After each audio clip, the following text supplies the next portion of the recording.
Bismillahirrahmanirrahim. Alhamdulillah nahmaduhu wa nasta'inuhu wa nastaghfiruh wa na'udzu billahi min shururi anfusina wa min sayyiati a'malina. May yahdihillahu fala mudilla lahu wa may yudlil fala hadiyalah. Asyhadu an la ilaha illallah wahdahu la syarika lah wa asyhadu anna Muhammadan abduhu wa rasuluh la nabiyya ba'dah. Allahumma salli wa sallim ala nabiyyina Muhammad wa ala alihi wa sahbihi ajma'in, amma ba'd. Hadirin dan hadirat rahimakumullah. Assalamualaikum warahmatullahi wabarakatuh.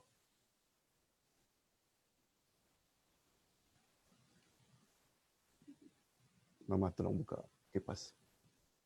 Alhamdulillah, kita bersyukur kehadirat Allah Azza wa Jalla. Berkat taufiknya kita dapat meneruskan kembali majlis ilmu kita di bawah tajuk Masuk Neraka Karena Tidak Gunakan Akal. Pembahasan kita di bawah tajuk ini berdasarkan surat Al-Mulk atau surah 67 dari ayat 8 hingga ayat 12.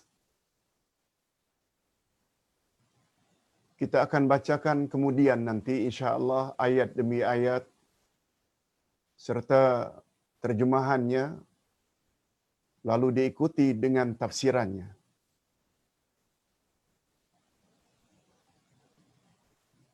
Sebagaimana kita sama-sama maklum, menurut Nabi sallallahu alaihi wasallam,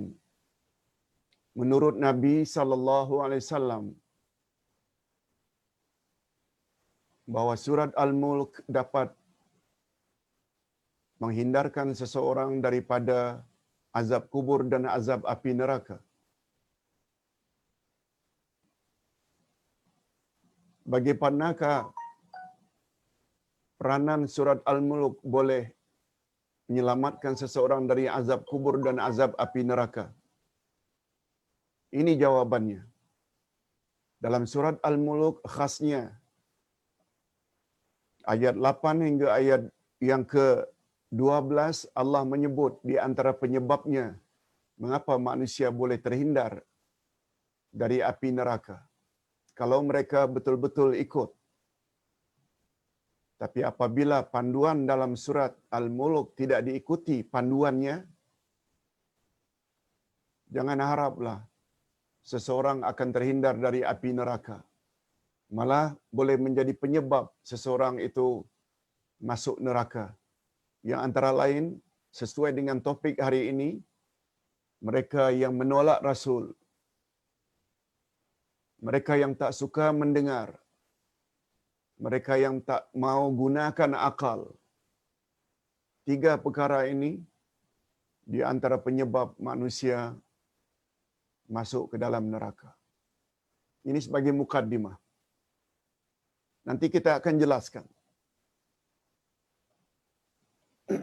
Sebagaimana semalam kita telah jelaskan sabda Nabi sallallahu alaihi wasallam, khairun nasi qarni, thumma alladhina yalunahum, thumma alladhina yalunahum. Sebaik-baik manusia ialah mereka yang hidup sekurun denganku, seabad denganku, kemudian kurun berikutnya, kemudian kurun berikutnya.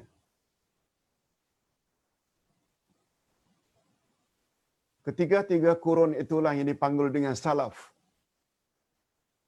Dan salaf pula maknanya orang terdahulu.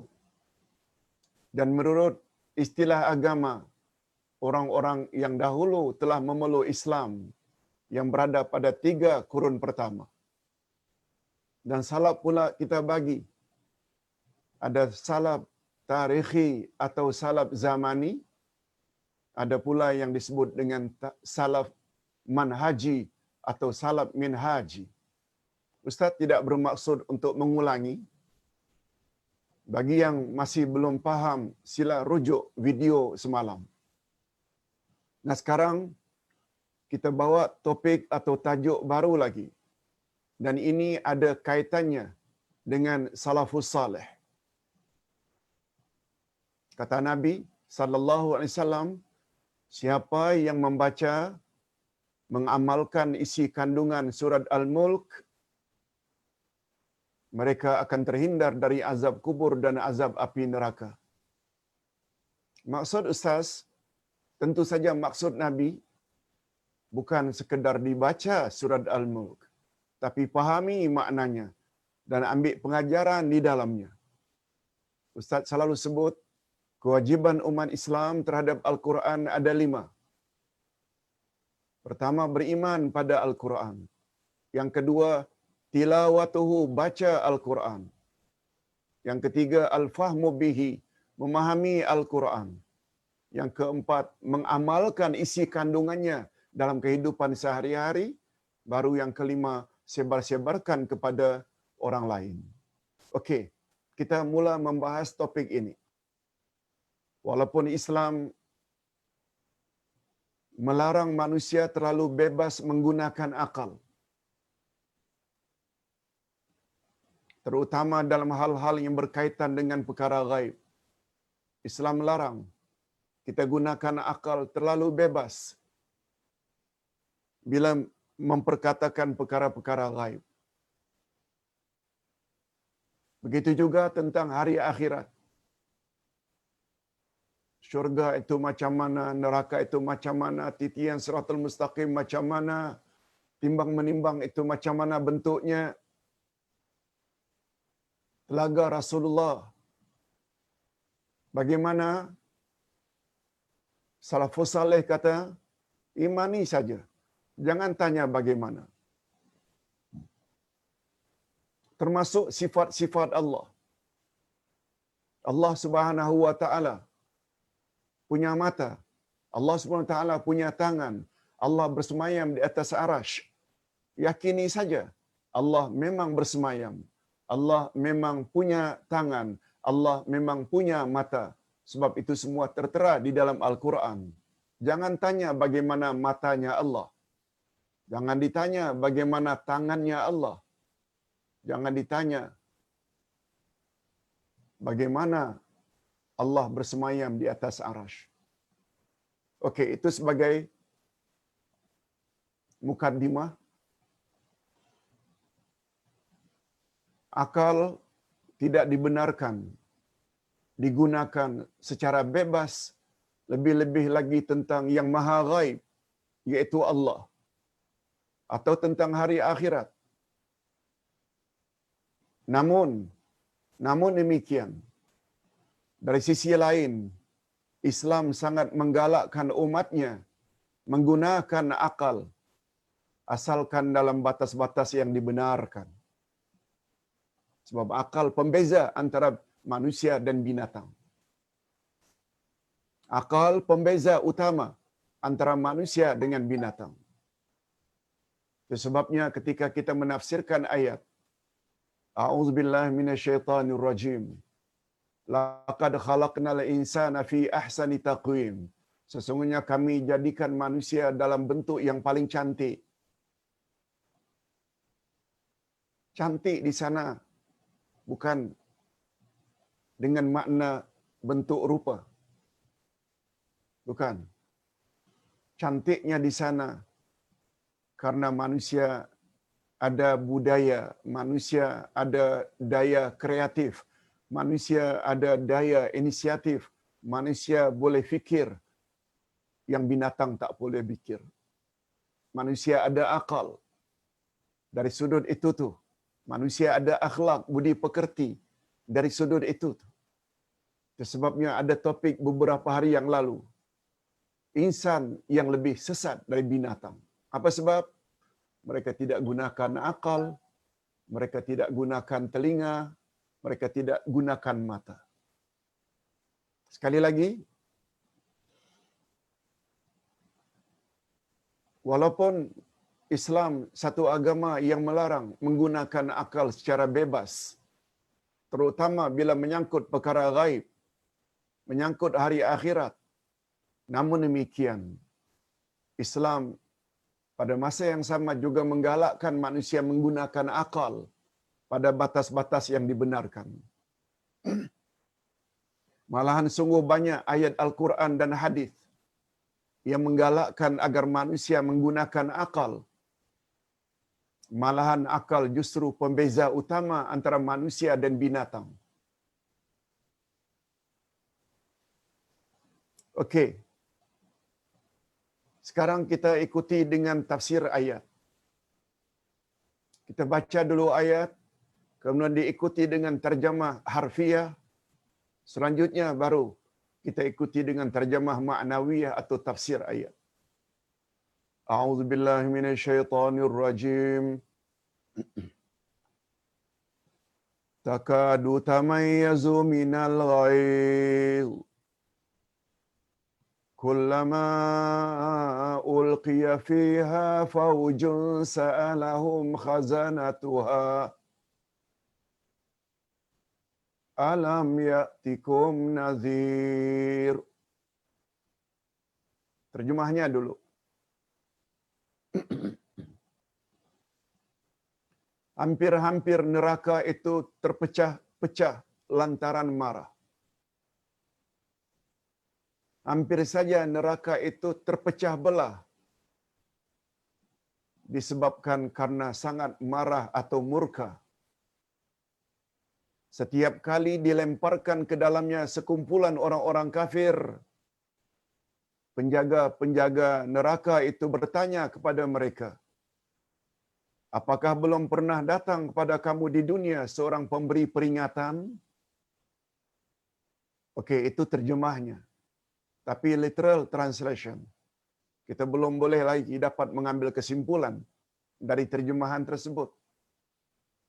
Berikut ini tafsirannya yang kita sebut dengan terjemah ma'nawiyah. Imam Ibnu Katsir dalam tafsirnya, tafsir Al-Quranul Azim, juz yang ke-4, muka surat 468 berkata, apa kata ulama tafsir ini? Allah Subhanahu Wa Taala menyatakan dalam ayat ini betapa keadilannya terhadap makhluknya, bahwa dia tidak akan menyiksa seseorang pun dari kalangan hamba-hambanya kecuali setelah ada bukti akan kesalahannya dan setelah pengutusan para rasulnya.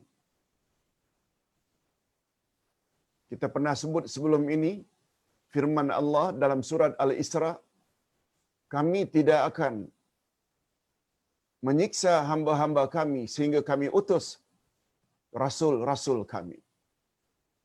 Apa dia pengajaran yang dapat kita ambil dari ayat tadi? Di antara pengajaran ayat ini, pertama, neraka sangat marah kepada manusia yang ingkar. Dan penjaganya akan bertanya kepada setiap orang yang akan memasukinya. Dipastikan dulu, orang tersebut layak tak masuk neraka atau tidak layak. Penghuni neraka akan tanya dulu. Yang kedua, di antara pertanyaan penjaga neraka, apakah belum datang kepadamu orang yang memberi peringatan, yakni Rasulullah?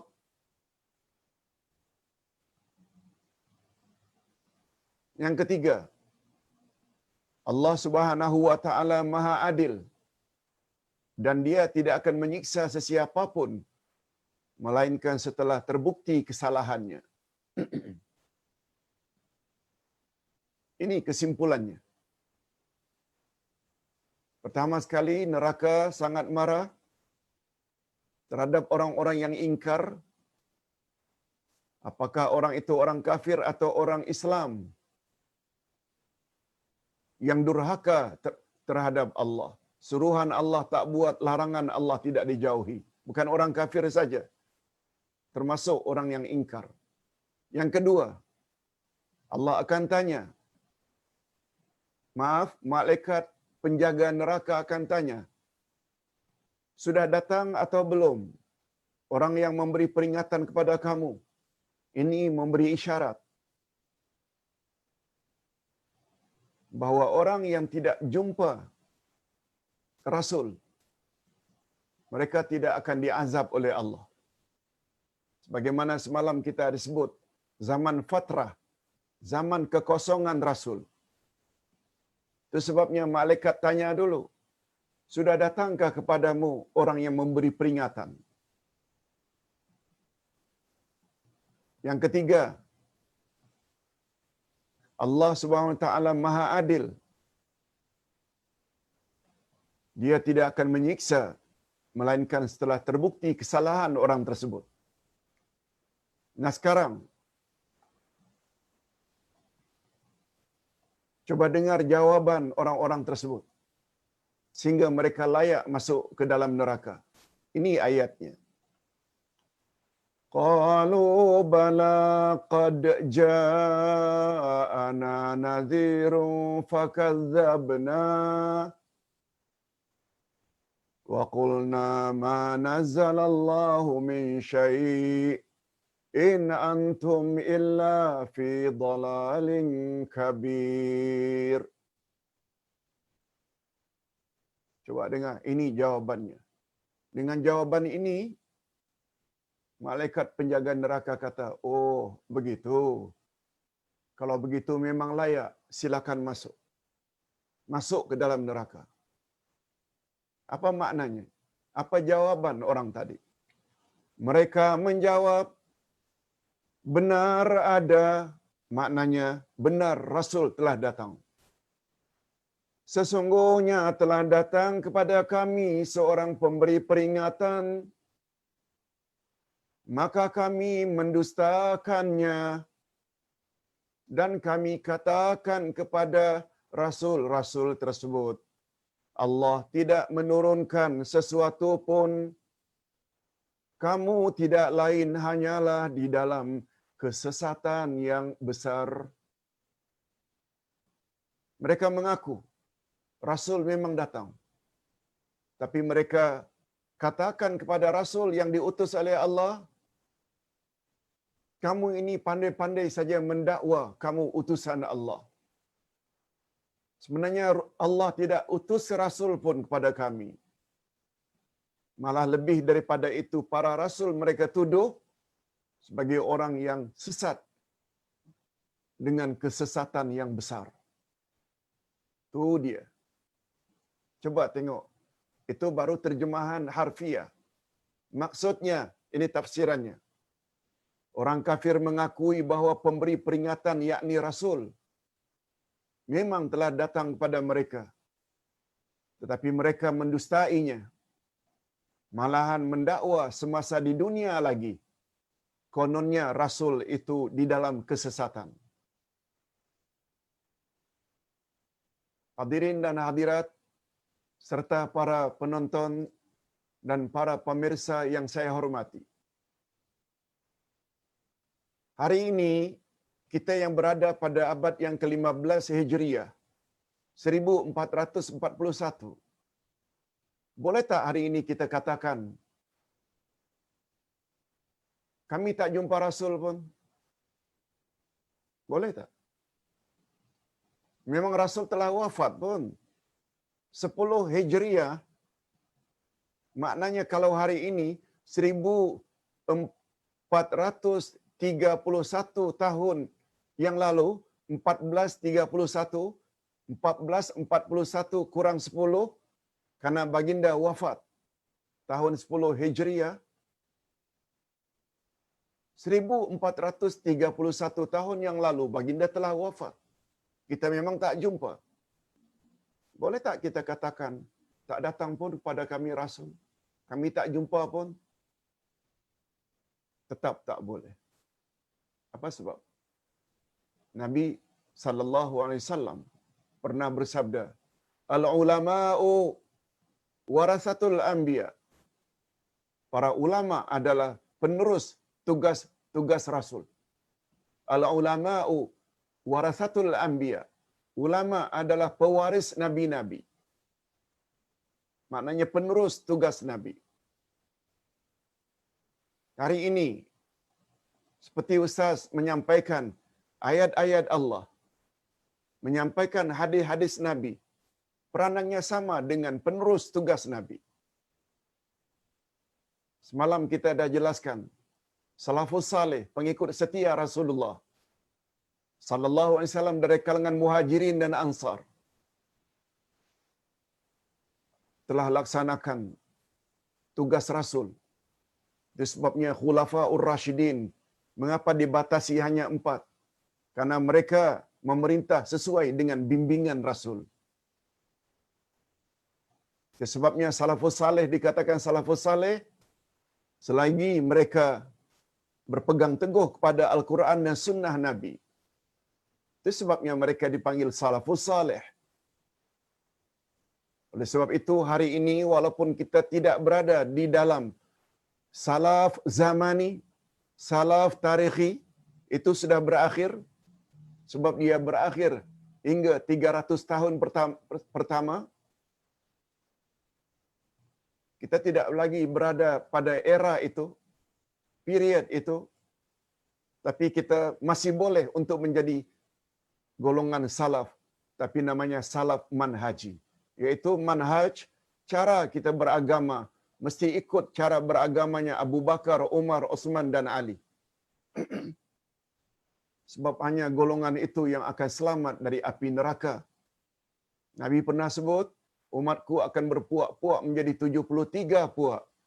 72 daripadanya tempatnya neraka, kecuali 1. Ketika ditanya, siapa golongan yang 1 itu? Itulah golongan ma'ana alaihi wa ashabi. Mereka yang ikut aku dan ikut sahabat-sahabatku. Kata Rasul sallallahu alaihi wasallam. Itu sebabnya bukan namanya ulama. Andai kata mereka gunakan akal semata, tidak merujuk pada Quran dan sunnah Nabi sallallahu alaihi wasallam, mereka boleh dikatakan ulama, tapi bukan ulama pewaris Nabi. Pewaris Nabi mesti ajar sesuai dengan cara Nabi mengajar Islam. Pertama sekali, beliau utamakan akidah dulu, baru ibadat, baru yang lain-lain. Sebagaimana kita telah jelaskan pada beberapa hari yang lalu, mengajar Islam mesti mengikuti manhaj yang betul. Mudah-mudahan kita semua termasuk ke dalam golongan salaf manhaji, bukan salaf zamani. Walaupun mereka salaf zamani, tetap tak boleh ikut. Walaupun mereka muncul pada 3 kurun pertama. Apa contohnya? Syiah. Mereka muncul di zaman Osman dan Ali. Khawarij muncul di zaman Ali. Salaf zamani betul. Tapi mereka bukan salaf manhaji. Ustaz lupa tidak sebut. Di antara 2 salaf itu, mana yang paling penting? Yang paling penting adalah manhaji. Mereka yang berada pada 3 kurun pertama, salaf zamani, in the same time, pada masa yang sama, mereka juga ada salaf manhaji. 3 kurun pertama, ada yang namanya salaf zamani, tapi tidak ikut manhaj Rasulullah. Itu contohnya Syiah, Khawarij, Mu'tazilah. Tapi kita, walaupun tidak berada pada salaf zamani, tapi kita ingin ikut salaf manhaji. Saya kira kita dah faham itu. Okey. Sekali lagi Ustaz ulang. Apabila ditanya oleh malaikat neraka, apakah telah datang kepadamu utusan Allah, pemberi peringatan? Kita yang hidup hari ini tidak boleh kata tak datang. Walaupun Nabi Muhammad sallallahu alaihi wasallam telah wafat, tapi ulama-ulama yang masih ikhlas, jujur menyampaikan kebenaran, berpaksi kepada Quran dan Sunnah, tetap wujud hingga hari kiamat. Itu sebabnya tidak pilih guru atau tidak berguru, khasnya guru-guru agama perlu seleksi. Guru agama yang boleh tolong menyelamatkan kita atau justru sebaliknya. Na'udzubillah. Sebab Nabi Muhammad sallallahu alaihi wasallam pernah bersabda. Coba dengar. Kalau kita dengar sabda Nabi ini membuat kita gerun dan berhati-hati. Apa kata Nabi? Akhwafu ma akhafu ala ummati al-a'immatal mudillin. Yang aku paling takut menimpa umatku pada akhir zaman adalah munculnya imam-imam yang menyesatkan. Yang aku paling takut menimpa umatku pada akhir zaman, al-a'immah.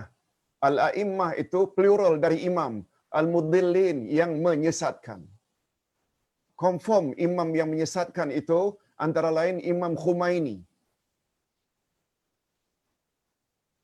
Orang besar dari kalangan Syiah. Itu imam yang menyesatkan. Oleh sebab itu jangan bercadang tak masuk Syiah. Nabi sebut bermakna perkara itu memang akan muncul.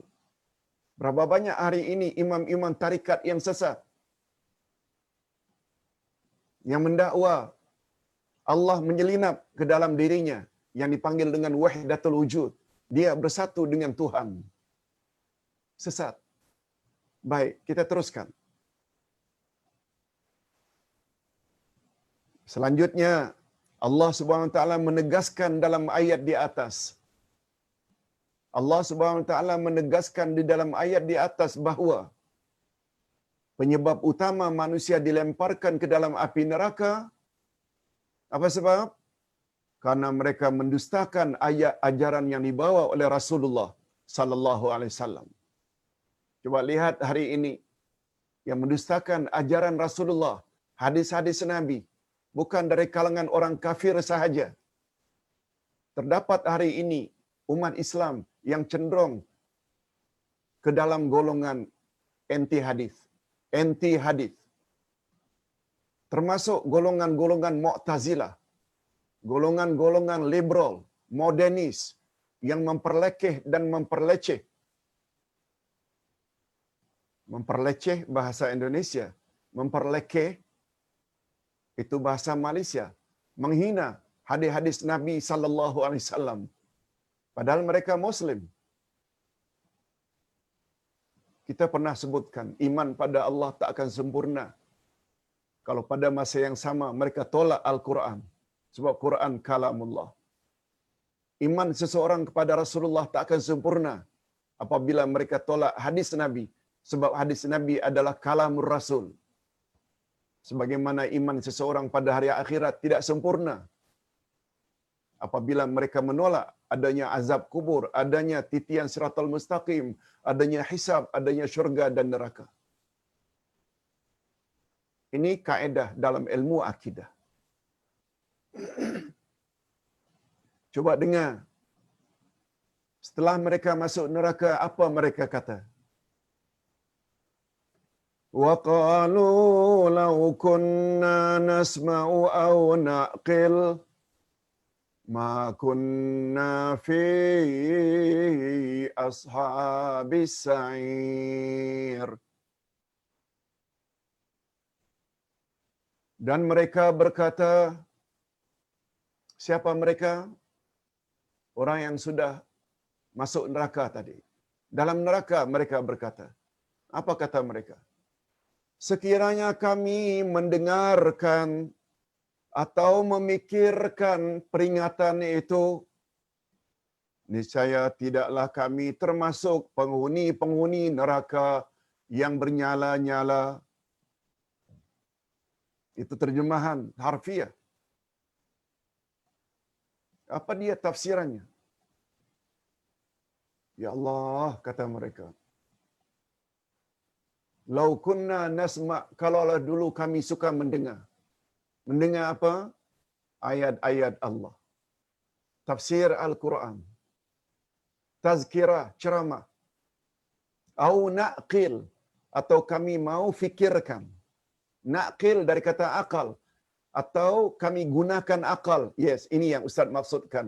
Na'qil ini kami fikirkan boleh, kami gunakan akal boleh. Kalaulah dulu di dunia, sebab istilah kunna ini fi'il madhi, kunna, dulunya, kalaulah dulunya, dulu di mana? Di dunia. Nasma, kami mau gunakan telinga untuk mendengar ayat-ayat Allah. Au naqil, kami gunakan akal kami untuk memikirkan kebesaran-kebesaran Allah. Tentu saja kami tidak akan dilempar dalam api yang bernyala-nyala.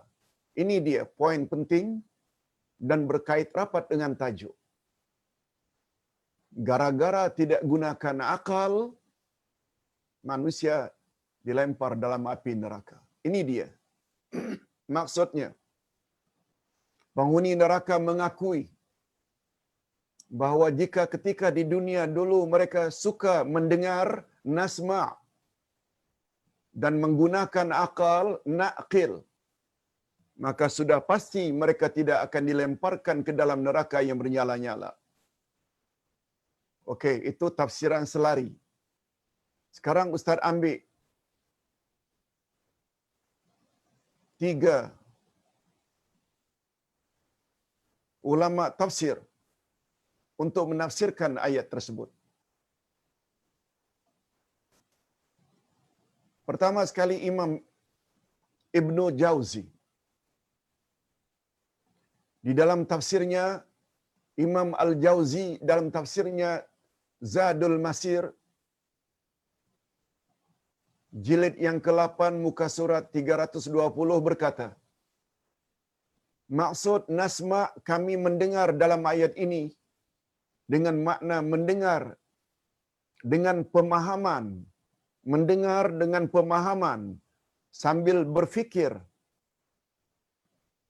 Mendengar, ada yang mendengar tapi tak faham. Ada yang faham tapi tak fikir.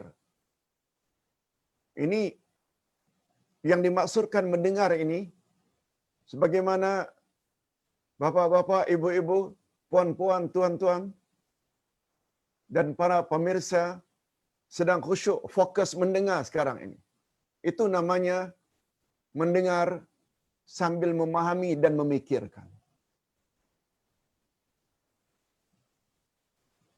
Walaupun barangkali sambil gendong anak, walaupun barangkali sedang minum teh, tapi fokus. Mendengar macam itu tu yang mustahak. Itu sebabnya Abdullah Al-Mubarak menyebut, ada penuntut ilmu ada 6.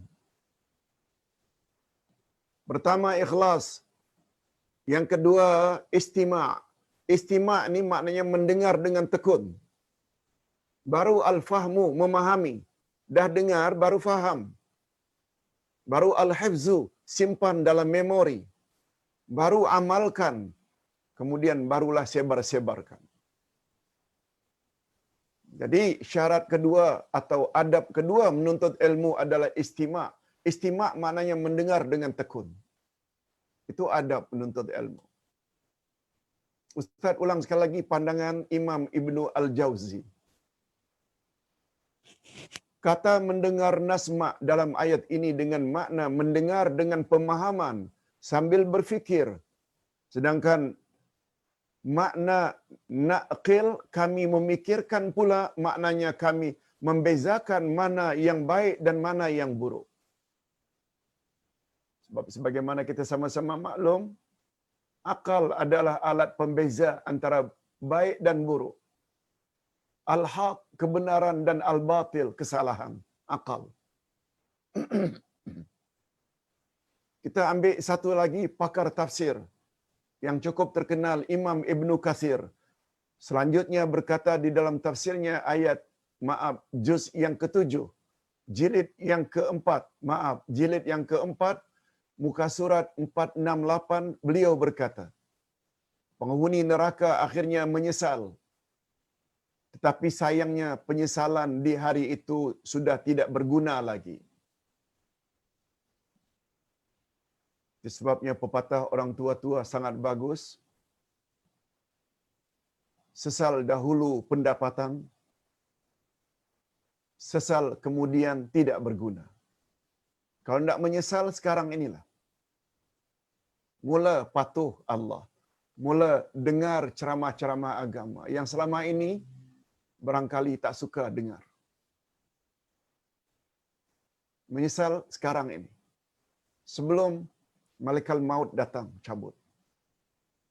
Sebab jangankan di hari akhirat, menjelang mati pun menyesal dah tak guna lagi. Sebagaimana menyesalnya orang-orang yang tidak beramal saleh dan tidak bersedekah. Allah berfirman pada ayat 10 dari surat Al-Munafiqun.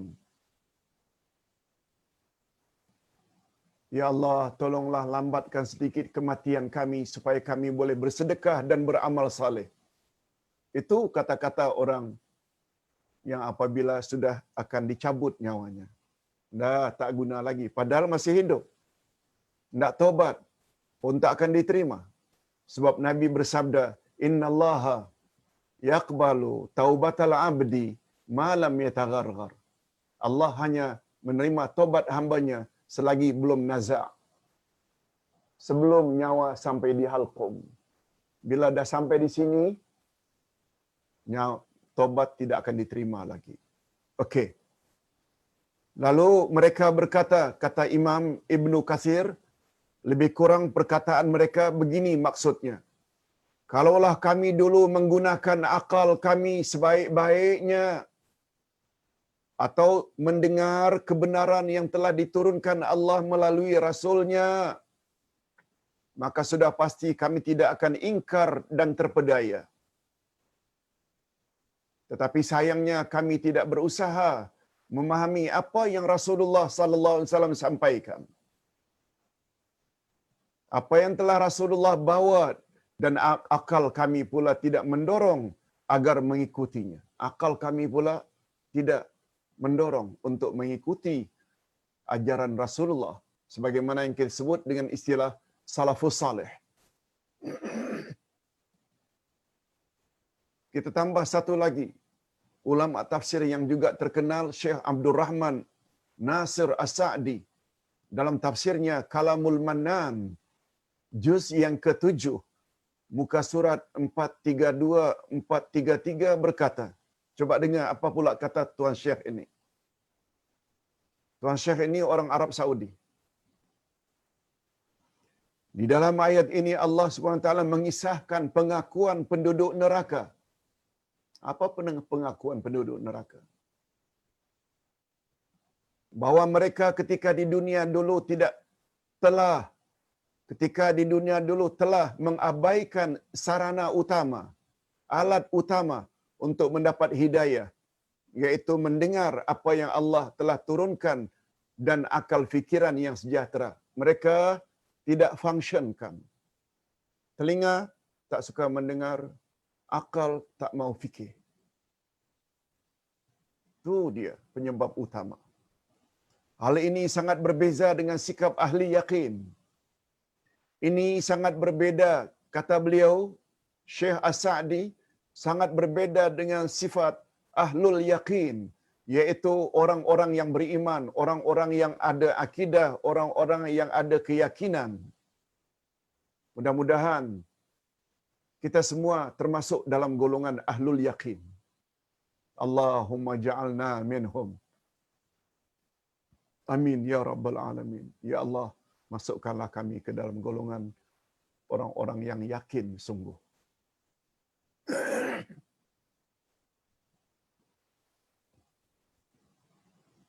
Mereka senantiasa memperkuat iman mereka dengan dalil-dalil sama'iyah. Mereka senantiasa memperkuat iman mereka dengan dalil-dalil sama'iyah. Sama'iyah maknanya dalil-dalil pendengaran. Umpamanya guru kita baca ayat ini. Sebagai contoh, zalikal kitabul la raiba fihi hudal lil muttaqin alladzina yu'minuna bil ghaib wa yuqimuna shalah wa mimma razaqnahum yunfiqun. Inilah kitab Al-Quran, tidak ada sedikit pun keraguan di dalamnya. Pedoman bagi orang yang bertakwa, yaitu orang bertakwa, yaitu orang-orang yang beriman pada yang gaib, mereka mendirikan salat, dan segelintir dari rezeki yang Allah bagi, mereka keluarkan nafkah atau sedekah atau zakat. Bukan hanya baca, faham. Bukan hanya faham, amalkan dalam hidup. Mantapkan iman, kuat beribadat pada Allah, terutama salat, keluarkan zakat jika cukup nisab dan syarat-syaratnya. Itu maksudnya. Ingat, Quran diturunkan oleh Allah bukan untuk dibaca saja, tapi untuk dijadikan pedoman. Macam mana nak dijadikan pedoman? Bila yang dibaca sendirikah atau orang lain bacakah, tak faham. Inilah tugas para ulama. Mereka baca, mereka explain, jelaskan. Malah ustaz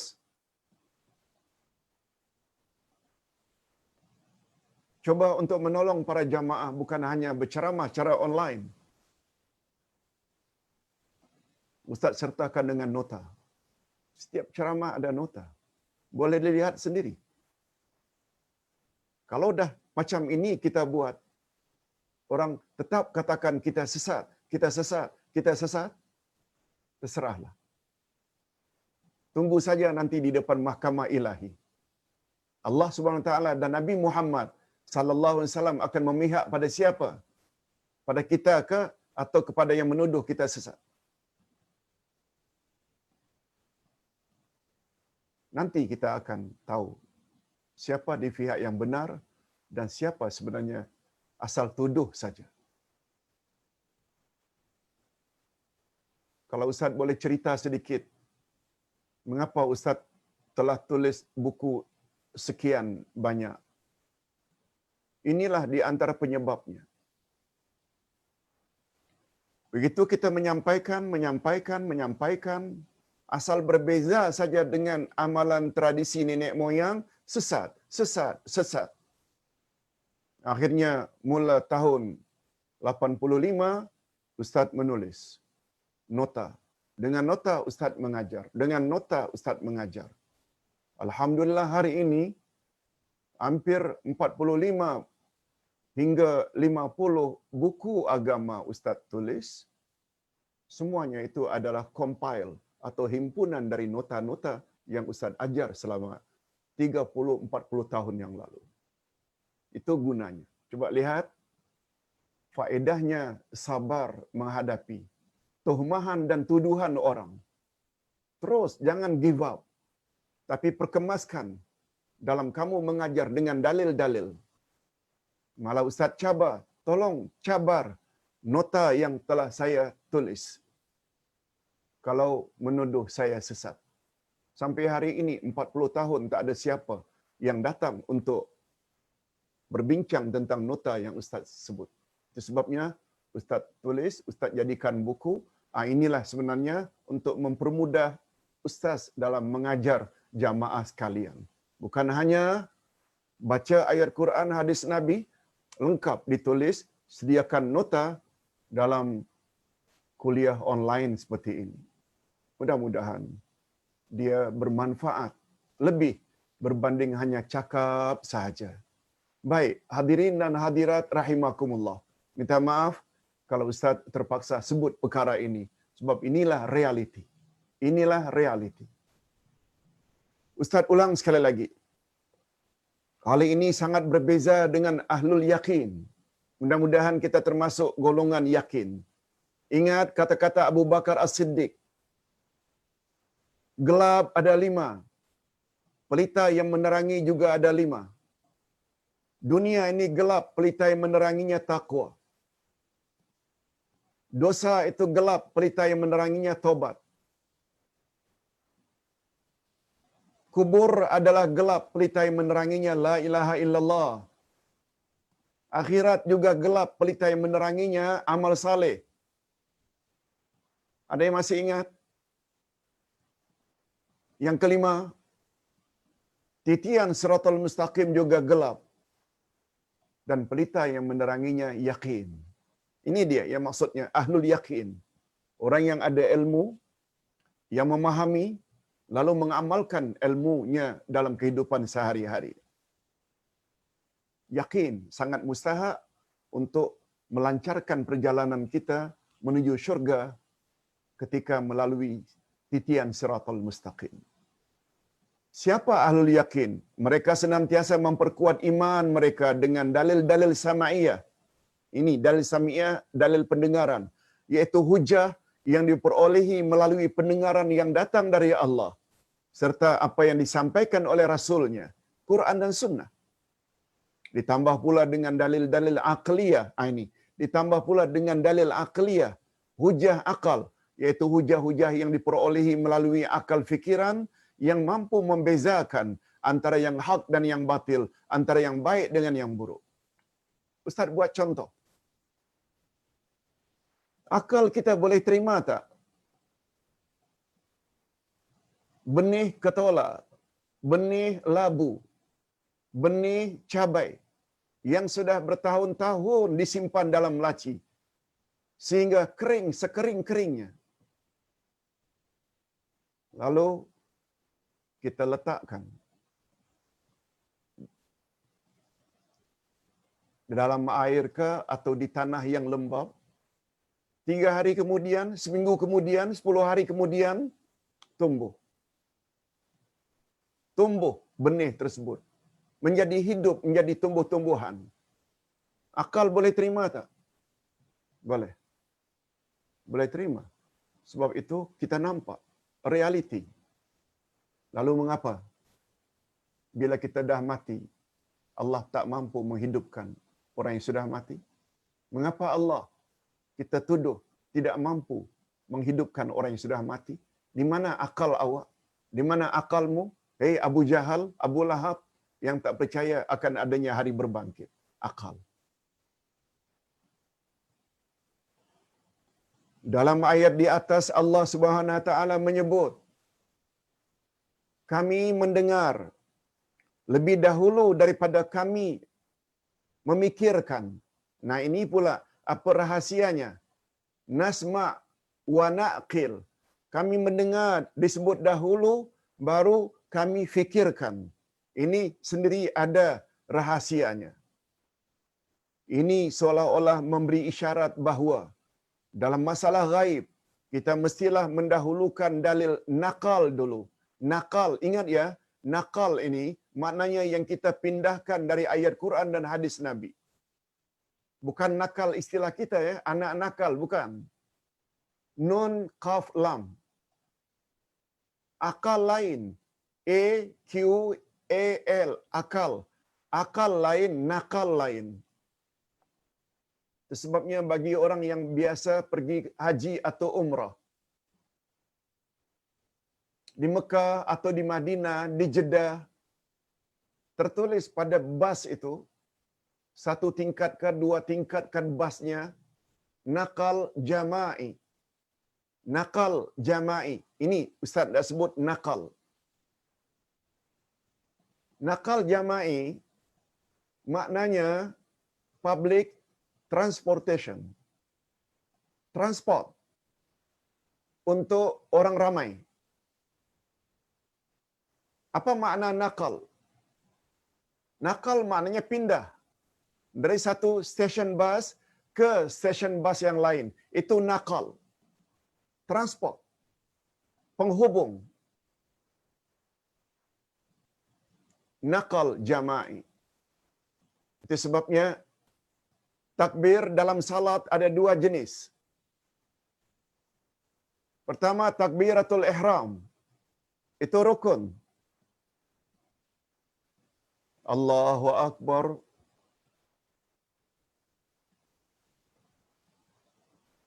Tapi takbir dalam salat bukan hanya 1, takbir ihram. Takbir ihram maknanya takbir yang mengharamkan.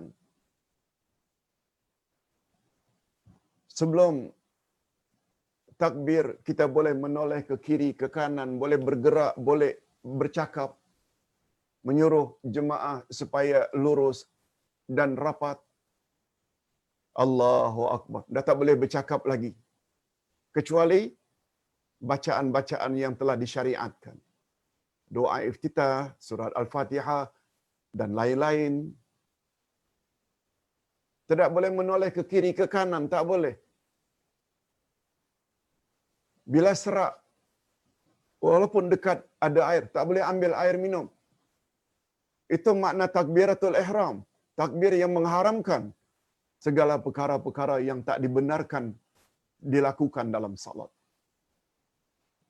Lalu setelah selesai ayat lazim, wa amma bi ni'mati rabbika fahaddits, Allahu akbar untuk rukuk, sami Allahu liman hamidah untuk i'tidal, Allahu akbar untuk sujud, Allahu akbar untuk duduk antara dua sujud, Allahu akbar sujud kali kedua, Allahu akbar untuk naik. Nah, takbir yang kedua ini nih, jenis takbir yang kedua ini setelah takbiratul ihram yang pertama, yang kedua dipanggil takbiratul intiqal. Intiqal dari kata naqal, yang dalam bahasa kita maknanya takbir perpindahan rukun. Takbir perpindahan. Takbir dalam salat ada dua. Takbiratul ihram itu yang mula-mula, ini adalah rukun. Yang kedua takbiratul intiqal, hukumnya hanya sunat. Makna takbiratul intiqal yaitu takbir perpindahan dari satu rukun ke rukun berikutnya. Oleh sebab itu, hadirin dan hadirat, kita disuruh untuk mendengar dulu dalil-dalil nakal. Dalil-dalil nakal. Nakal maknanya yang dipindahkan daripada ayat Quran atau hadis Nabi sallallahu alaihi wasallam. Itu maknanya dalil nakal. Menggunakan akal baru dalil akal. Logika. Ini kata ulama tafsir mengurai rahasia mengapa nasma'u lebih dahulu baru na'qilu. Begitu juga kalau ustaz boleh tambah. Untuk mentaati Allah, kita mesti dengar dahulu. Apa hujahnya ustaz? Apa dalilnya ustaz? Kita mesti punya ilmu dulu. Suka dengar dahulu, baru taat. Sungguh banyak ayat-ayat dalam Al-Quran. Antara lain, ayat second last dari surat Al-Baqarah. Wa qalu sami'na wa ata'na ghufranaka rabbana wa ilaikal masir. Ayat 185 Al-Baqarah. Apa kata Allah?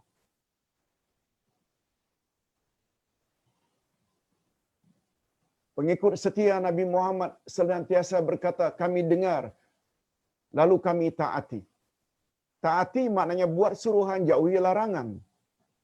Diawali dengan nasma, maknanya mesti punya ilmu dulu. Dengan memiliki ilmu, dengan banyak mendengar, tambah ilmu. Semuanya nasma dahulu. Itu sebabnya Ustaz pernah sebut. Mendengar dengan melihat dalam Al-Quran disebut sebanyak 19 kali. 19 kali. Menunjukkan betapa pentingnya pendengaran dan penglihatan.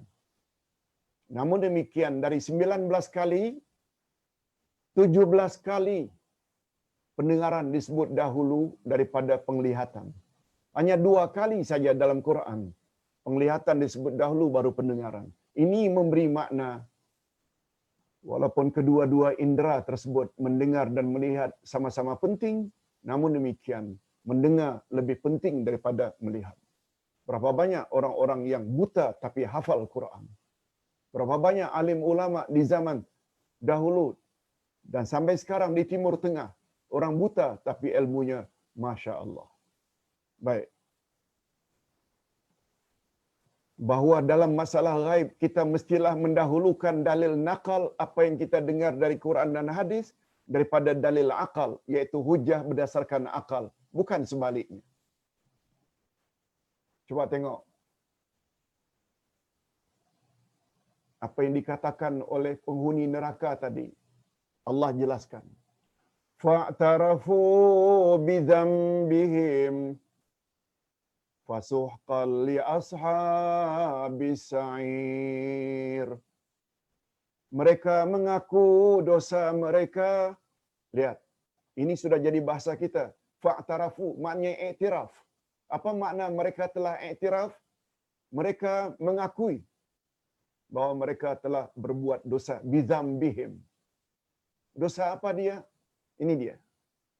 Maka kebinasaanlah bagi penghuni-penghuni neraka yang menyala-nyala.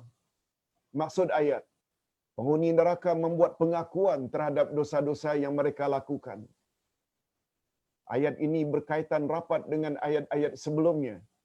Oleh itu, dapatlah disimpulkan bahawa yang dimaksudkan dosa-dosa dalam ayat ini ialah segala dosa yang termaktub pada ayat sebelumnya. Dosa apa itu? Pertama sekali mendustakan dan menolak ajaran Rasul. Untuk kita hari ini, termasuk ajaran yang disampaikan oleh pendakwah-pendakwah sunnah yang coba menyampaikan sunnah Nabi berdasarkan hadis-hadis yang sahih, kita tolak sama dengan menolak Nabi. Kita tidak bermaksud menyamakan ulama dengan Nabi, tetapi penyampaian mereka. Nabi yang sebut mereka adalah pewaris para Nabi. Oleh sebab itu, jangan jadi orang yang memperlekeh atau memperleceh Nabi, hadis-hadis Nabi sallallahu alaihi wasallam, terutama yang sahih. Yang kedua, mereka mengakui itu kesalahan mereka kedua karena mereka tidak suka mendengar peringatan yang disampaikan. Tak suka dengar tazkirah. Tak suka dengar nasihat.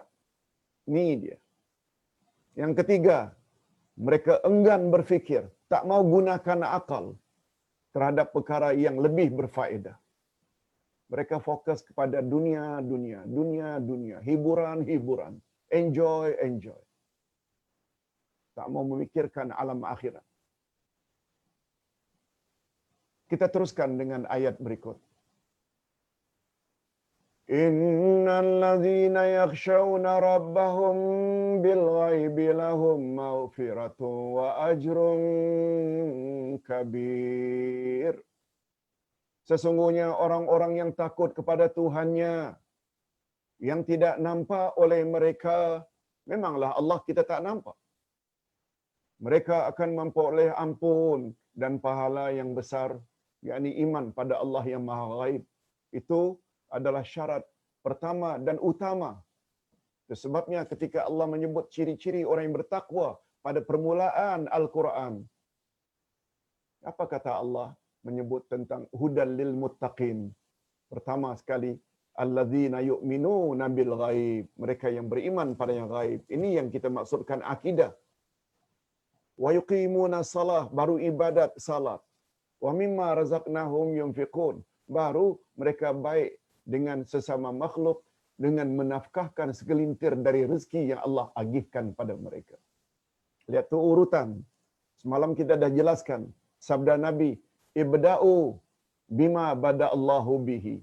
Mulailah olehmu, dahulukanlah oleh kamu apa yang Allah telah dahulukan. Allah tidak sebut hudan lil muttaqin, yuqimuna salah wa mimma razaqnahum yunfiqun walladzina yu'minuna bil ghaib. Allah letakkan yu'minuna bil ghaib yang terakhir. Allah tak sebut begitu. Allah dahulukan. Ini dia. Alladzina yu'minuna bil ghaib. Ini lambang akidah. Wa yuqimuna salah, ini lambang ibadat. Wa mimma razaqnahum, hubungan antara manusia dengan manusia. Sebagaimana Allah Subhanahu wa taala menyebut golongan yang confirm mendapat siratal mustaqim, yang pernah mendapat nikmat daripada Allah dan akan mendapat nikmat daripada Allah. Urutannya nabi-nabi, siddiqin, syuhada dan salihin. Ibda'u bima bada'allahu bihi. Mulailah untuk kita ikuti nabi dulu.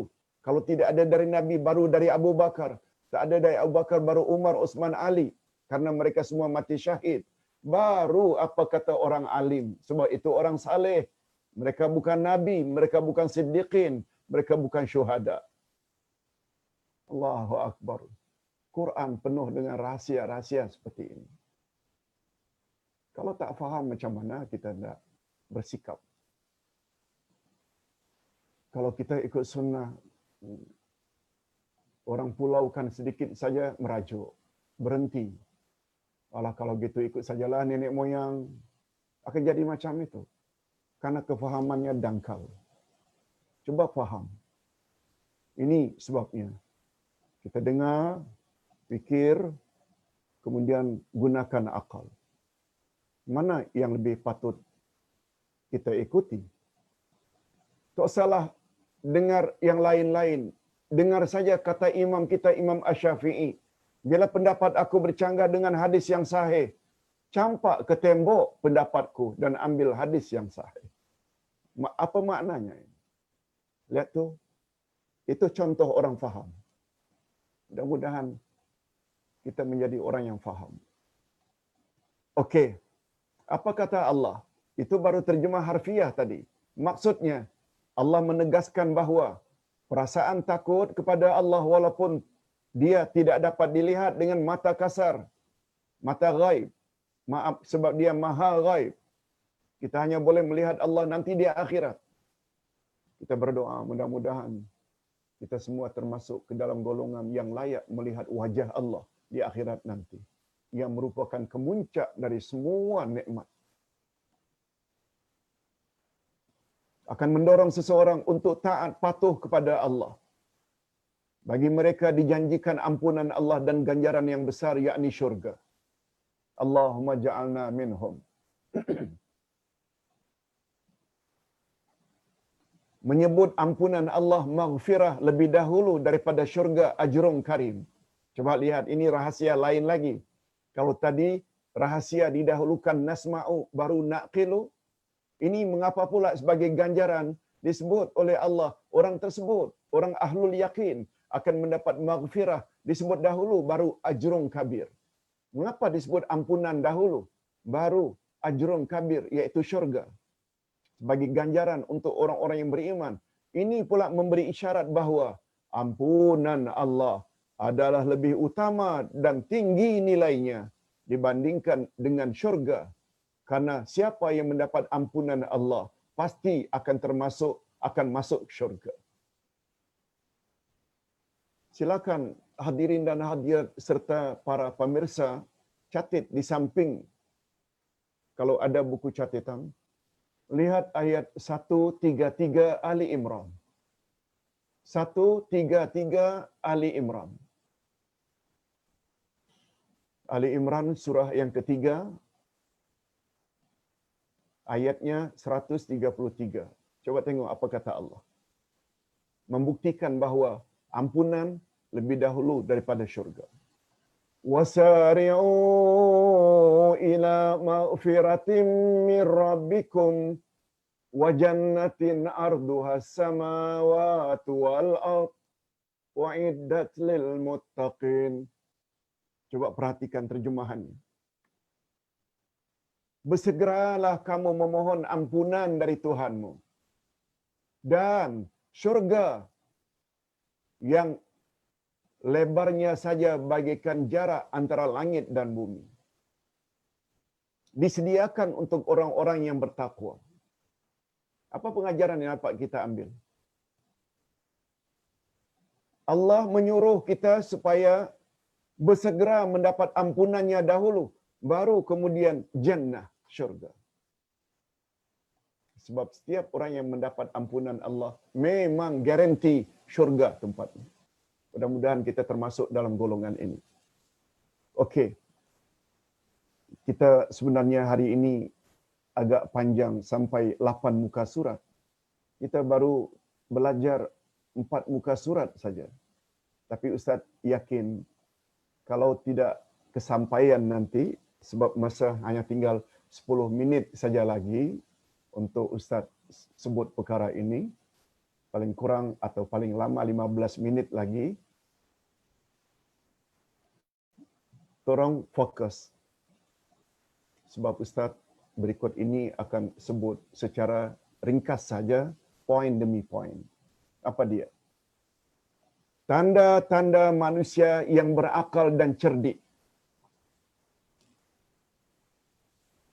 Ada beberapa tanda-tanda. Mudah-mudahan tanda-tanda ini ada pada kita. Di antara tanda-tanda manusia yang cerdik, sebagaimana yang dijelaskan oleh Allah dan Rasulnya ialah, cerdik menurut Allah ya. Manusia cerdik menurut Rasul. Sebab semuanya kita akan bawa ayat Quran dan hadis Nabi. Pertama sekali, mereka punya sifat takut pada Allah. Bukan takut pada makhluk, takut pada Allah. Sungguh tepat sabda Nabi, Ra'sul hikmah makhafatullah. Kepala hikmah adalah takut pada Allah. Itu terjemah harfiah. Ra'sun maknanya kepala. Tapi Ra'sul hikmah ini membawa makna kemuncak bijaksananya seseorang sangat tergantung sampai di mana rasa takutnya pada Allah. Oleh sebab itu, mana-mana pemimpin yang dapat atur segala-galanya, boleh zalimi rakyat sesuka hati, karena dia yang berkuasa, itu bukan orang bijak. Sebab bila dah mati nanti, dia akan berhadapan dengan mahkamah ilahi. Akan disiksa nanti di akhirat karena kezalimannya. Oleh sebab itu hati-hati. Jangan jadi penguasa yang zalim. Takut itu nomor satu. Yang kedua, Ustaz teruskan yang kedua. Banyak ingat mati dan senantiasa memperbanyak bekal akhirat. Ustaz tak usah baca ya. Cukup Ustaz hanya beri isyarat. Pada suatu hari, Nabi tanya kepada para sahabat, Ayul mu'minina akiyas. Orang beriman yang manakah yang bijak, yang panjang akal? Para sahabat secara sopan menjawab, Allahu wa rasuluhu a'lam. Kami tak tahu nak jawab ya Rasul. Allah dan Tuanlah Rasul yang lebih tahu. Lalu Nabi jawab. Ini dia jawaban Nabi. Aksaruhum zikran lil maut wa aksaruhum isti'dadan lima ba'dal maut. Ada dua tanda-tanda orang beriman yang cerdik, yang panjang akal. Pertama, banyak ingat mati. Yang kedua, senantiasa memperbanyak bekal untuk dibawa sesudah mati. Kata salah seorang ulama dari Minangkabau, Sumatera Barat, Padang, dalam bukunya yang Ustaz baca,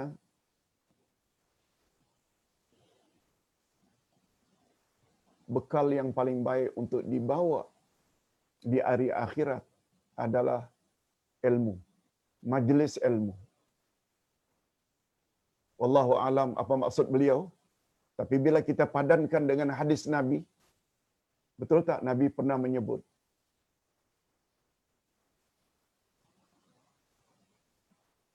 Man yuridillahu bihi khairan yufaqihu fid din. Siapa yang Allah ingin jadikan dia orang yang baik-baik, Allah akan dorong dia suka mendalami selok-belok agama. Tafaqquh fid din.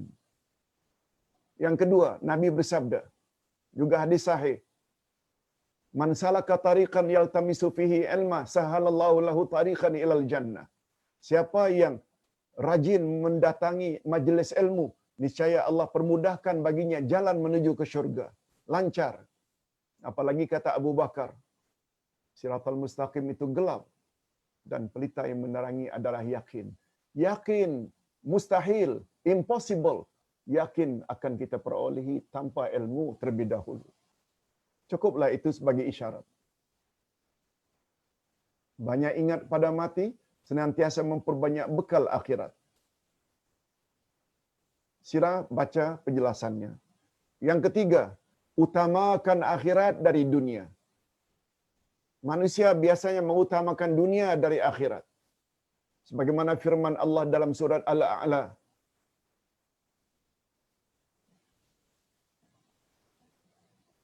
Bal tu'thirunal hayatad dunya. Manusia selalu mendahulukan dunia daripada akhirat. Kita urai sedikit. Setiap manusia akan melalui dua kehidupan. Manusia akan lalui dua kehidupan. Pertama di dunia dan yang kedua di akhirat. Kita kena ingat corak hidup manusia di akhirat, syurga atau neraka, sangat ditentukan oleh aktiviti dan kegiatan mereka ketika berada di dunia.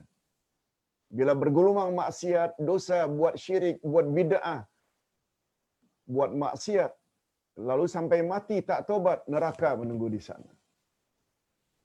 Tapi bila suka ikut majlis ilmu, lalu mengamalkan kebenaran dalam kehidupan sehari-hari, semampu yang boleh, benarkan akidah, jangan bercampur syirik, khurafat dan bid'ah, amal saleh, ibadat dan muamalat, syurga insya-Allah tempat orang tersebut di akhirat nanti. Mudah-mudahan kita termasuk golongan ini. Sebabnya Allah berfirman, setelah menegur sikap Qarun yang kaya raya, yang durhaka kepada ajaran Allah yang dibawa oleh Nabi Musa, walaupun Nabi Musa itu sepupunya, cousinnya, Allah tegur. Setelah Allah tegur itu, apa Allah kata? وَابْتَغِي فِيمَا آتَاكَ اللَّهُ الدَّارَ الْآخِرَةَ وَلَا تَنْسَ نَصِيبَكَ مِنَ الدُّنْيَا. Carilah apa yang telah dianugerahkan Allah padamu, hai Qarun, untuk akhirat. Tapi jangan lupa bahagianmu di dunia ini. Maknanya, segala yang Allah telah anugerahkan kepada kita manusia, bukan Qarun saja, pada kita, diberi mata untuk melihat, diberi telinga untuk mendengar, diberi akal untuk berfikir, diberi kaki untuk berjalan ke tempat yang baik-baik, seperti salat berjamaah, silaturrahim, dan lain-lain. Semuanya itu tujuan kita untuk dapat pahala di akhirat. Namun demikian, tidak salah jika kamu enjoy di dunia ini selagi perkara tersebut dibolehkan oleh agama. Itu dia keringkasannya. Ayat berapa? Surat Qasas ayat yang ke-77. Okey.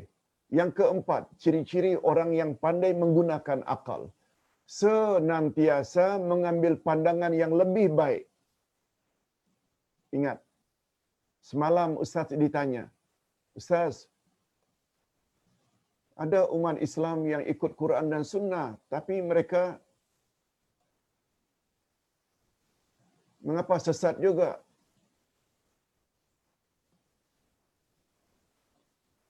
Karena ada kemungkinan mereka itu dengar ayat,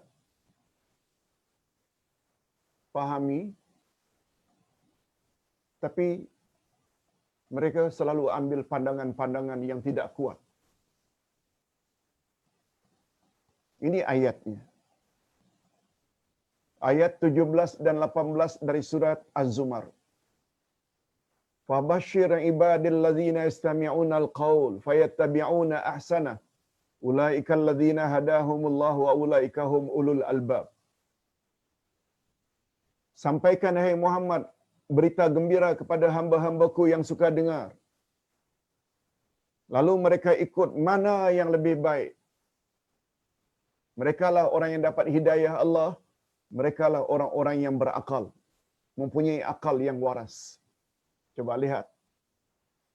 3 mereka akan dapat berita gembira, busyra, hidayah, dan ulul albab. Dan ulul albab, orang yang berfikiran waras. 3 ini akan dapat bila ada 2 pada mereka.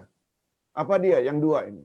Suka mendengar kalamullah, nasihat, ceramah, tazkirah. Tapi bukan semua yang didengar dia mesti ikut. Fayattabi'una ahsana. Lalu mereka ittiba'. Lalu mereka ikut mana yang lebih baik.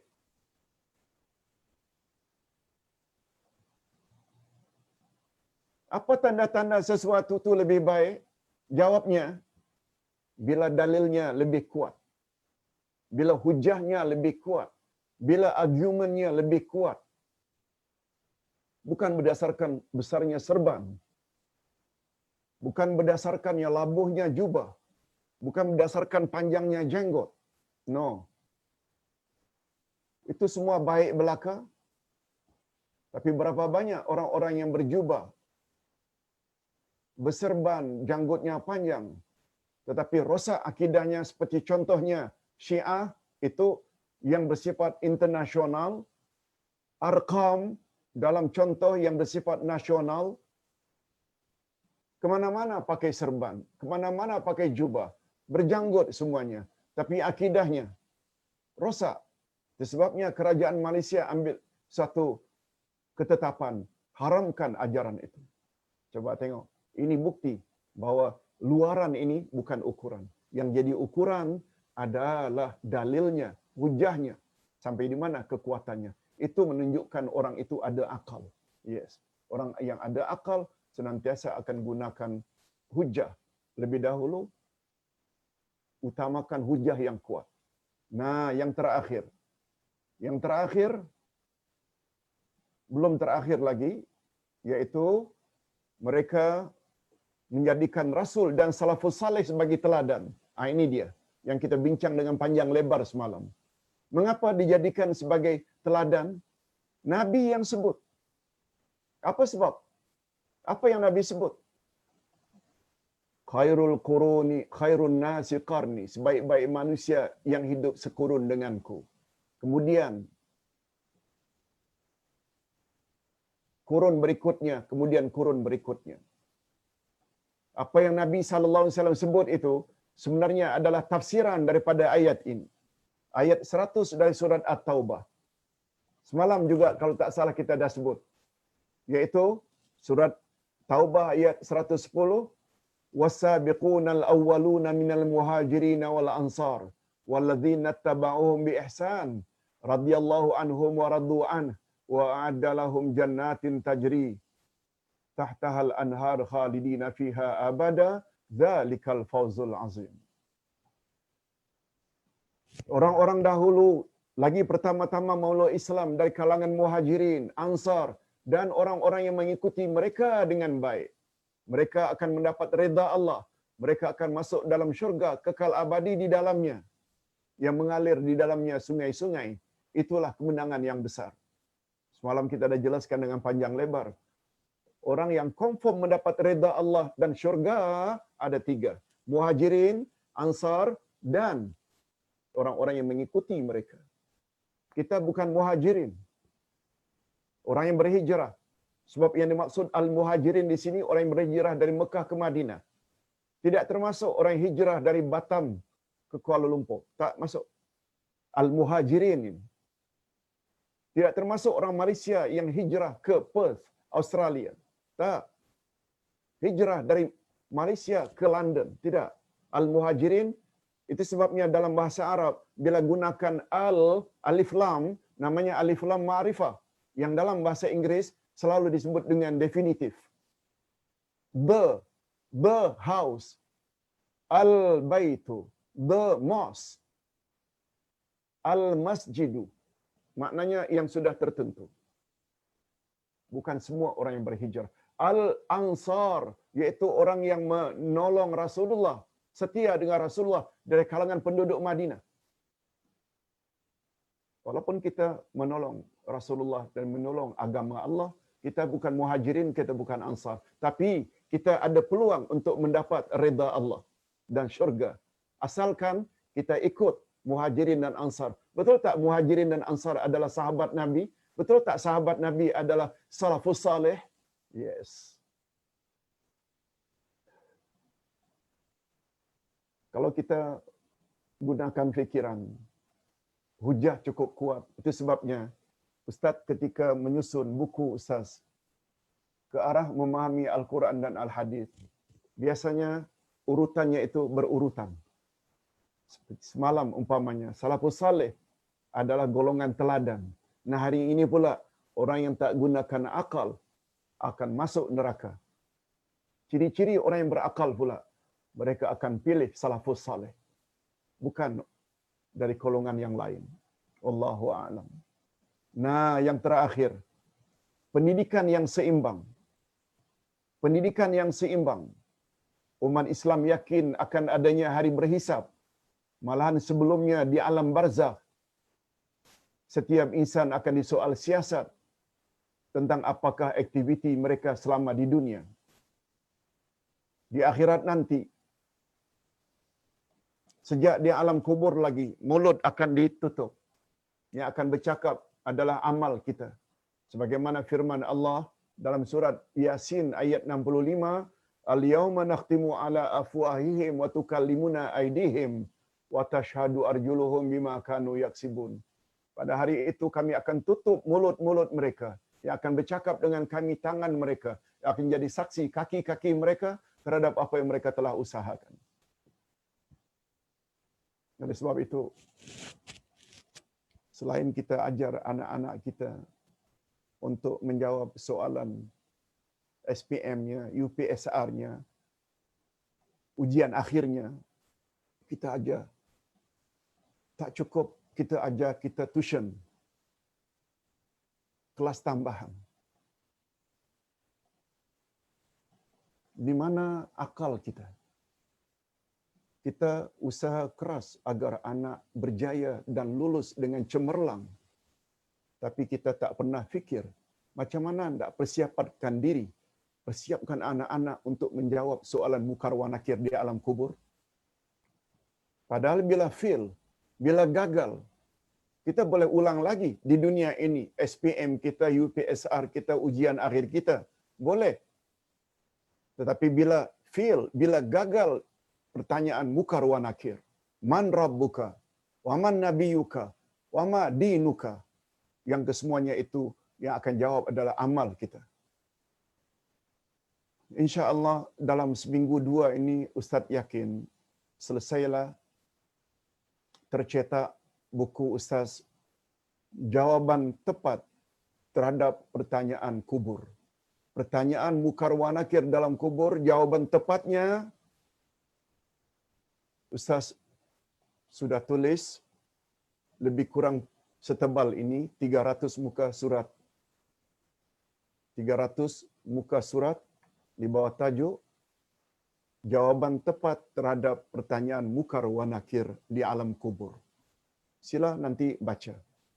Sebab untuk menjawab man rabbuka, ini ayat-ayatnya yang kita perlu fahami, bukan hafal, fahami. Untuk menjawab waman nabiyuka, ini ayat-ayatnya, ini hadis-hadisnya. Wama dinuka, ini ayatnya, ini hadisnya. Supaya kita termasuk ke dalam golongan yang Nabi pernah sebut. Apabila orang beriman ditanya man rabbuka, mereka akan jawab Allahu Rabbi.